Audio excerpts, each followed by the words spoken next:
Student आपको इस तरह से अगर आपसे कहा जाए कि आप एक सैलरी शीट बनाएं, तो सैलरी शीट जो है वो इस तरह से हम बनाते हैं। सबसे पहले हम एम्प्लॉय आईडी लिखते हैं, फिर एम्प्लॉय नेम लिखते हैं, फिर उनकी डेजिग्नेशंस के वो किस ओहदे पर फाइज हैं, और फिर उनकी बेसिक पे जो है वो फिर हर एक बेसिक पे के अकॉर्डिंगली उनको कुछ मेडिकल अलाउंसेस प्रोवाइड किए जाते हैं, कन्वेंस अलाउंस प्रोवाइड किए जाते हैं, और इसके अलावा हाउस रेंट जो है वो भी। ये सारी चीज़ें जो हैं जो कि बेसिक पे, मेडिकल अलाउंस, कन्वेंस अलाउंस और हाउस रेंट, इन सबको हम ऐड करें तो ये आपकी बनती है ग्रॉस पे। और अगर आपके लेट्स सपोज के वो कुछ टैक्स वगैरह अप्लाई करते हैं आपकी पे के ऊपर, डिडक्शन वगैरह कर रहे हैं, तो डिडक्शन जो है वो भी आपको मेंशन होती है कि इतने परसेंट डिडक्शन हो रही है। तो लेट्स सपोज कि आपको बताया गया कि डिडक्शन जो है वो 7% हो रही है आपकी बेसिक पे का, और हाउस रेंट आपको जो प्रोवाइड कर रही है आपकी ऑर्गेनाइजेशन वो आपको 30% ऑफ द बेसिक पे अप्लाई करती है, यानी कि जितनी बेसिक पे होगी उसके अकॉर्डिंगली आपको हाउस रेंट प्रोवाइड किया जाएगा। और इसके अलावा कन्वेंस अलाउंस है, ये आपका जो है वो ट्रांसपोर्टेशन का जो अलाउंस है वो 15% है, जो मेडिकल अलाउंस है वो 20% है। आपसे कहा जाता है कि आपने नेट पेमेंट या सैलरी जो है वो कंप्यूट करनी है हर एक, जितने भी जो यहाँ पर एम्प्लॉयज़ हैं उन सबकी।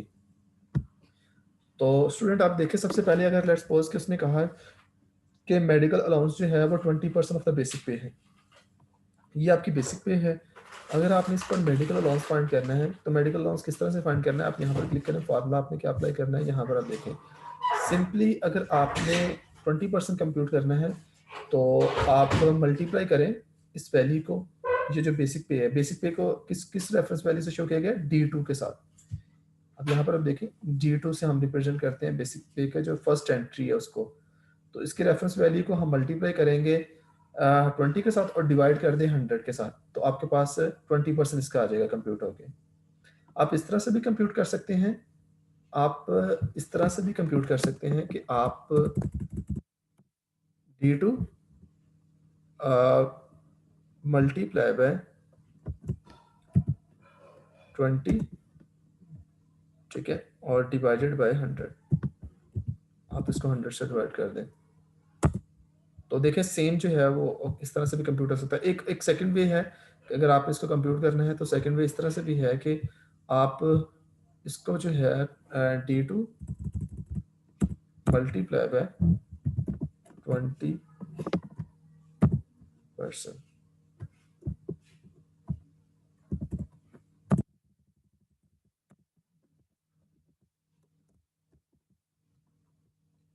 ठीक है। आप इस तरह से अप्लाई करें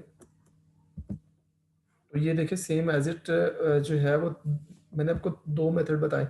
एक तो अगर 20% अप्लाई करना है तो आप सिंपली जो वैल्यू है उसको आप मल्टीप्लाई कर दें 20, और ये परसेंटेज का साइन है परसेंटेज से, तो वो इसका 20% फाइंड कर लेगा।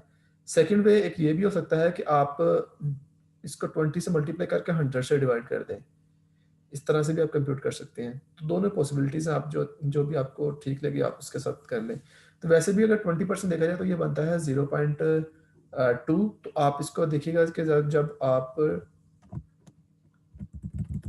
D4 को मल्टीप्लाई करते हैं 20% अगर आपने निकालना है तो 0.2 के साथ मल्टीप्लाई करें, तो अब देखें फिर भी जो है वो आपकी वैल्यू अगर वही आ रहे, तो 3 मेथड्स हैं परसेंटेज फाइंड करने के किसी भी वैल्यू का। एक मैंने आपको बताया यहाँ पर आप सिंपली उस वैल्यू को 20% के साथ मल्टीप्लाई कर दें।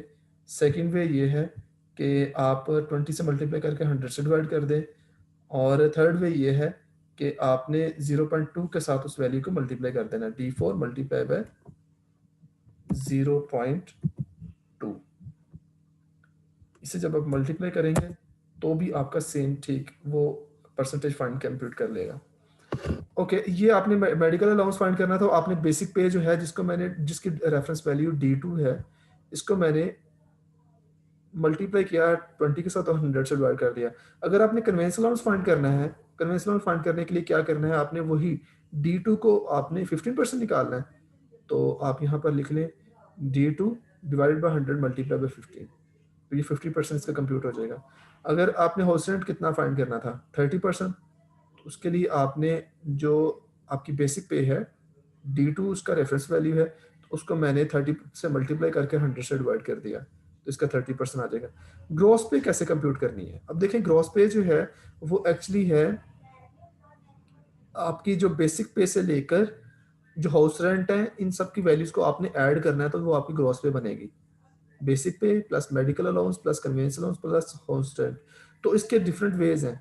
पहला वे ये है कि आप चूंकि ये चार वैल्यूज हैं, तो आप इस तरह से कर सकते हैं D2 plus medical allowance plus convince allowance plus आपके पास जो हाउस रेंट है।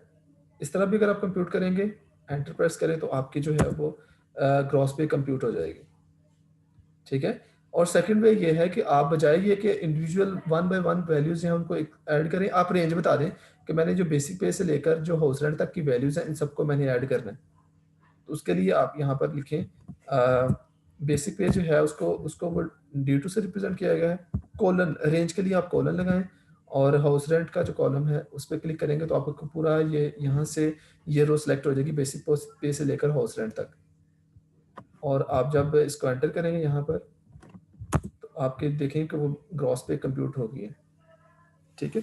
तो ये एक वे होता है दो उसको कंप्यूट करने का, रेंज की वैल्यूज का सम करने का, ये आपने देखा था। फिर आगे डिडक्शन जो है उसने कही कि डिडक्शन चूंकि हमारे पास 7% है, तो आपने 7 से मल्टीप्लाई करके 100 से डिवाइड कर देना। ये एज इट जैसे आपने ऊपर डिडक्शन ऊपर जो है वो कंप्यूट की थी परसेंटेज जो है। अब नेट पेमेंट के लिए क्या करना है आपने?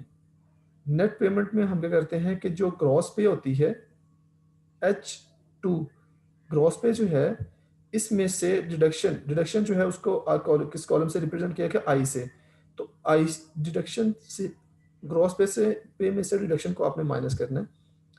तो सिंपली आप देखें नेट पे के लिए आपने क्या किया है कि ग्रॉस पे माइनस डिडक्शन, इन दोनों वैल्यूज को आपने माइनस किया, तो आपके पास नेट पेमेंट जो है वो कंप्यूट हो गई है, सैलरी जो है वो कंप्यूट हो जाएगी। एक अली जो पर्सन है, एम्प्लॉय है, उसकी सैलरी कंप्यूट है। इस तरह बाकी जो है एम्प्लॉयज़ उनकी भी अगर आपने कंप्यूट करनी है, तो इसको आप ड्रॉप डाउन करेंगे एक ही कंप्यूट करने के बाद, तो वो फार्मूला सब पे अप्लाई हो जाएगा।